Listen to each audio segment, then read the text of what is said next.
আমার নবী চিৎকার মারছে, আজরাইল আমি না হইলে তুই হইতি না, আমি না হইলে কুল কায়নাত হতো না রে। আমার বুকের উপর হাত দিছো, আমি এত কষ্ট পাইতেছি রে আজরাইল, না জানি আমার গুনাহগার উম্মতের কত কষ্ট দেস রে আজরাইল। আমি রাসূল তোরে এই মুহূর্তে বলে দিলাম, আজ থেকে কিয়ামত পর্যন্ত আমার গুনাহগার এতিম উম্মতের জান খানদান করবি রে। আমার উম্মতের সকল ব্যথাগুলো আমি নবীর বুকের উপর চাপাইয়া দে। আমার আল্লাহ বলেন, বন্ধু দিতে হবে না, চাপাইতে হবে না, এই দরখাস্তটা করার জন্য একটু ব্যথা তোমাকে দিলাম।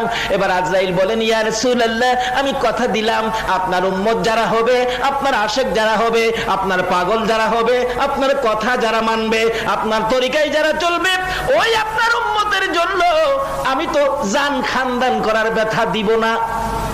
নবী গো আপনার সাথে ওয়াদা দিলাম, আপনার উম্মত যারা হবে গো, আপনার উম্মতের জান আমি এমন ভাবে খানদান করব, ছোট ছোট বাচ্চারা যেমন মার স্তনের দুধ খাইতে খাইতে ঘুমিয়ে যায়, কোনো খবর পায় না, ঠিক এইভাবে আমি আজরাইল আপনার উম্মতের জান